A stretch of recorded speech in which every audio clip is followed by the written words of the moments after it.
지금 조국 대표는 제가 봤을 때 조금 뭐 오버하고 있다 그 생각은 들어요. 근데 그 달리 방법이 없으니까 오버하는 것일 수도 있는데 그런데 이게 조국 대표는 지금 실수한다라고 저는 생각을 하거든요. PD님이 그것 좀 잠깐만 띄워주세요. 총선 끝나고 조국혁신당이 제일 먼저 찾아간 데가 어디입니까? 검찰청 앞이었어요. 검찰청 앞에 가가지고 뭐라고 이야기했습니까? 검찰을 개혁하라고 그랬어요. 그런데 저게 과연 마땅한 일인가? 저게 상식적인 일인가? 그렇지가 않지 않습니까? 가운데 있는 조국 대표 어떤 사람입니까? 내일 모레면은 진짜로 구속돼가지고 그 형기를 갖다가 시작할 수 있는 그런 상황에 있는 사람이에요. 검찰에 의해 가지고 기소만 되고 재판 중이라고 하더라도 그래도 저게 그 마땅치가 않은데 1심과 2심에 의해 가지고 징역형이 거의 이제 확정되기 일보 직전인 사람이 자기를 갖다가 뭐 이렇게 했다고 해가지고 차라리 저 자리가 검찰청 앞이 아니고 법원 앞이라고 하면 차라리 이해가 되겠어요. 왜냐하면 판사들이 오판했다. 판사들이 법을 갖다가 몰라가지고 판사들이 나를 갖다가 얽어매기 위해서 판사들이 판결을 개판으로 하고 있다. 이런 식으로 주장하면서 법원 앞에서 저런 모습을 보이면 제가 그나마 이해를 갖다가 하겠는데 저희 검찰청 앞이지 않습니까? 검찰이 기소를 잘못했습니까? 만약에 검찰이 수사를 잘못했습니까? 만약에 검찰이 수사를 잘못하고 기소를 잘못한 것이었다라고 하면 그러면 어떻게 됐겠습니까? 법원에 의해서 바로 잡혔겠지. 그런데 판사가 1심에서도 유죄, 2심에서도 유죄, 둘 다 실형. 거기에다가 항소심에서 1심에서도 그렇고 항소심에서도 그렇고 어떻게 조국 피고인은 반성할 줄도 모르냐. 내가 이번에는 방어권을 위해서 잠깐 봐줄 테니까 어쨌든 반성이나 하고 앉아 있어라. 이렇게 이야기했는데 어찌됐든지 간에 창당하고 거기에 이제 해가지고 정치적으로는 어쨌든 성공을 갖다 거둔 거죠. 하지만은 판사의 입장에서 법원의 입장에서 보면은 그거는 저거는 사실은 굉장히 방자한 모습이다. 그런데 조국 대표 오른쪽에 누굽니까? 왼쪽은 아마 김선민 씨라고 의사일 거고 오른쪽이 누굽니까? 그 오른쪽에 있는 사람이 박은정 전 검사잖아요. 박은정 전 성남지청장이잖아요. 저 얼굴만 딱 보면 아주 그냥 비분간개하고 아주 무슨 큰 탄압을 갖다가 받고 아주 굉장히 큰 어려움에 있는 것처럼 보이는데 이제는 우리 국민들 다 알지 않습니까? 저부터도 깜짝 놀랐는데요. 저 박은정 그 후보가 지금 이제 좀 있으면 국회의원이 될 사람이 어떤 사람이었습니까? 신분은 전직 검사, 그 다음에 지금 신분은 변호사. 변호사 지금 자격 받았나? 변호사 등록 아직 안 했을 수도 있는데 그런데 저 박은정 검사 같은 사람은 어떻습니까? 저런 사람이 검찰 개혁을 합니까? 아니 검찰이라고 하는 걸 이용해가지고 수십억 벌었잖아요. 그러니까 정치 검사가 지금 재벌 검사 된 거 아니겠습니까? 그런데 조국, 박은정 저런 사람들이 저렇게 팻말 들고 검찰 개혁한다라고 하면 저게 상식적으로 말이 되는 건가? 납득이 되는 건가? 이번에 조국 혁신당이 왜 떴습니까? 조국이 불쌍하기 때문에 아무리 그래도 그렇지 와이프도 마누라도 잡아놓고 그 다음에 딸도 뭐 이렇게 그 범죄자 만들고 그 다음에 딸 의사 그것도 박탈되고 자기도 이제 깜빵가게 생겼으니까 그러니까 불쌍하다.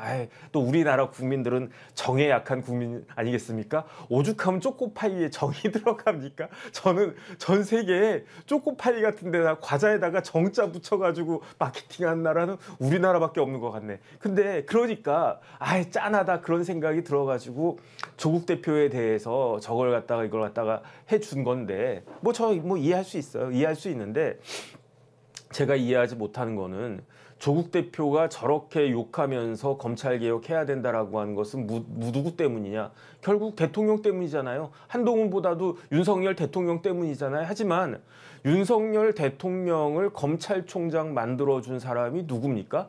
제가 봤을 때 문재인 정권의 거의 첫 번째 인사가 뭐였느냐? 서울지검장이었잖아요. 서울중앙지검장 윤석열 했을 때 와 하는 생각 저부터도 기자들이 와 하더라고요. 저부터도 야 정권 바뀌었구나. 진짜 야 윤석열 검사가 검사장 되는 그런 시점이 왔겠구나. 근데 그 윤석열을 그 계속 좌천돼 가지고 고검에서 이렇게 위성처럼 인공위성처럼 떠돌던 윤석열을 서울중앙지검장이라고 하는 핵심적인 요직에 앉힌 거는 그 문재인 대통령인데 그 문재인 대통령한테 윤석열을 그 검사장, 저 중앙지검장 시키십시오라고 어드바이스한 사람은 누굴까? 잘 모르겠어요. 그런데 제 생각엔 그것도 조국 아닐까 그 생각 들거든요. 근데 확실한 건 뭐냐면은 윤석열 중앙지검장은 그 지검장급이거든요. 그걸 갖다가 고검장급을 갖다가 제끼고 그 다음에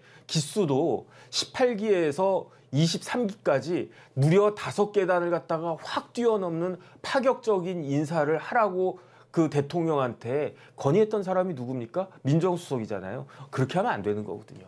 조직이라고 하는 게 그래도 위계도 있고 질서도 있고 그러는데 어떻게 18기 문무일에서 19기, 20기, 21기, 22기 다 제끼고 23기 윤석열을 검찰총장으로 만듭니까? 이거는 역사상 없는 파격적인 인사거든요. 그 역사상 없는 파격적인 인사를 누가 했습니까? 문재인 대통령이 했지. 그런데 문재인 대통령 보고 그렇게 하라고 그렇게 어드바이스 했던 사람이 누굽니까? 추미애입니까? 아니에요. 박범계입니까? 아니에요. 누굽니까?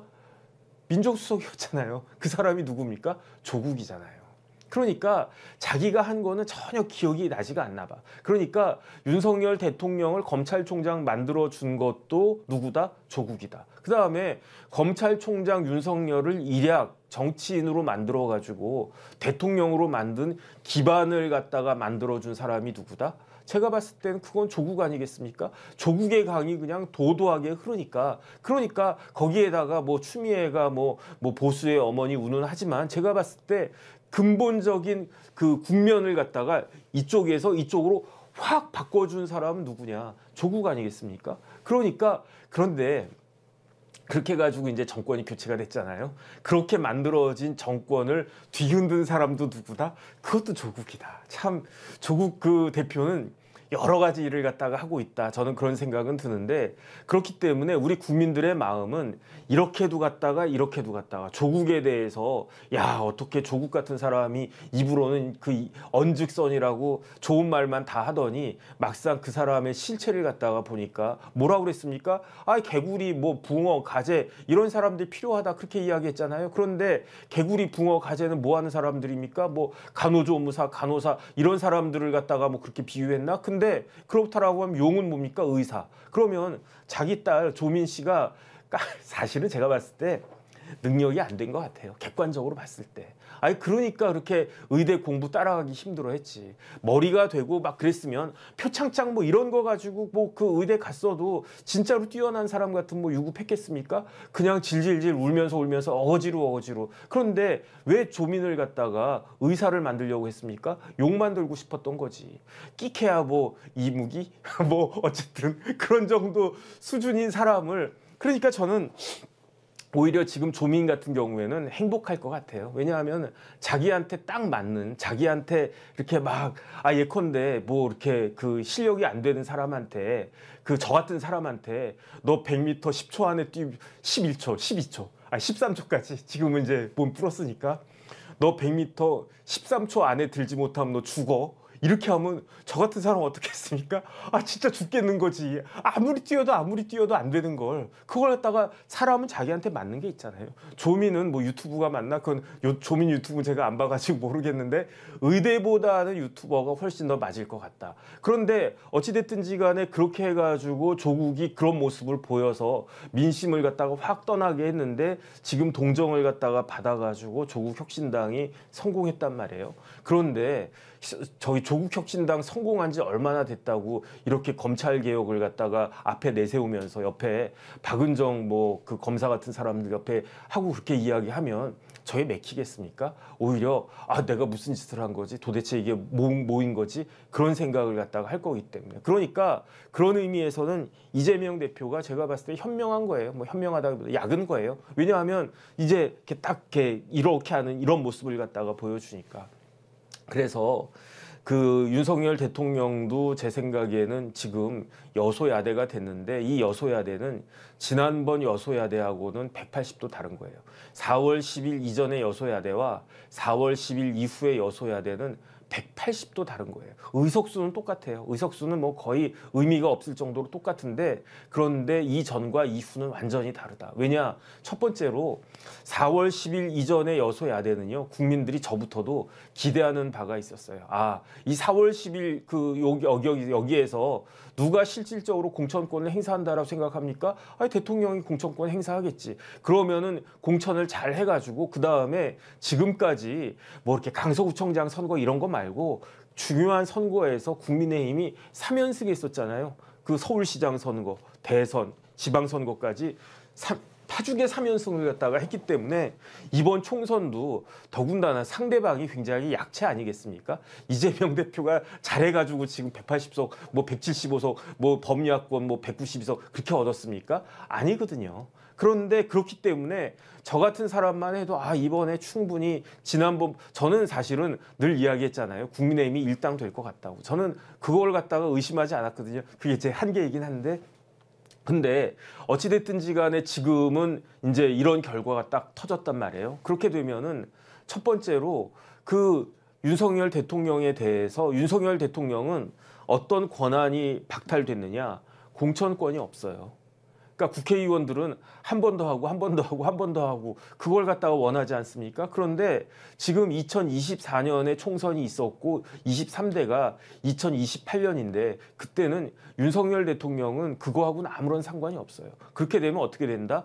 여당 국회의원들부터가 아니 자기 각자 도생하겠다. 내가 나한테 유리한 걸 갖다가 지금까지는 대통령 눈치 보는 게 필요한 그런 상황이었는데 지금부터는 아 그거 아니고 다음번에 누가 대통령이 될까? 다음번에 누가 대선 후보가 될까? 다음번에 내 공천권을 누가 쥐고 흔들까? 그거 생각하지 않겠습니까? 그러니까 지금의 여소야대는 이전의 여소야대와는 완전히 다른 것이다. 질적으로 다른 것이다. 숫자는 똑같지만 그 숫자의 질이 다를 것이다. 그 다음에 지금부터는요.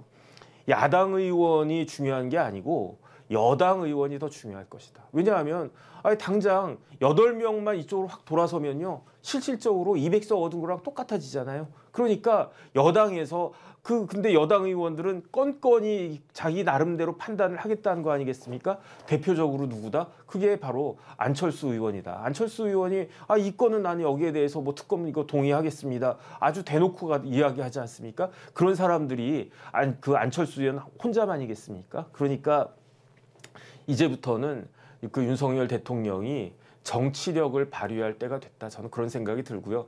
지금까지 그 대통령실이 법적 그 대통령실이었다라고 하면 앞으로는 정치적 대통령실이 되어야 된다. 그래서 아까 이제 돌직구 라방에서도 뭐 그런 이야기들 나누었는데 그래서 정무수석이 중요하고 그래서 홍보수석이 중요하고 그래서 비서실장이 중요한데 저는 이제 생각이 저도 왔다 갔다 해요. 그래서 뭐 원희룡 전 장관 같은 분이 비서실장 하면 뭐 능력이야 최고이겠지. 근데 생각이 딱 드는 거는 그래도 지금 지금 그 총선 결과가 이렇게 나오는 게 법을 몰라서 법적으로 안 돼가지고 이렇게 된 거 아니잖아요. 제가 지난번에도 말씀드렸지만 이종섭 전 국방부 장관을 호주 대사에 임명한 것은 법적으로 하나도 문제가 안 돼요. 법적으로 아무런 문제가 안 돼요. 그런데 어떻게 됐습니까? 그게 국민들의 마음을 갖다가 상하게 한 거잖아요. 그래가지고 제가 이야기 들으니까 그 이종섭 대사 임명한 직후부터 하루에 5석씩 빠졌다는 거 아니었겠습니까? 그러니까 그 이야기는 뭐냐면은 법적인 거는 법보다 더 중요한 게 정치적인 게 있다. 그렇기 때문에 이번 이제 그 총선 이후에 여러 가지 그 대통령실과 그 다음에 이제 그 내각이나 이런 구성하는 데 있어서는 제 생각에는 그 정치적인 것들을 고려를 갖다가 많이 해야 되겠다. 저는 그런 생각이 들고요.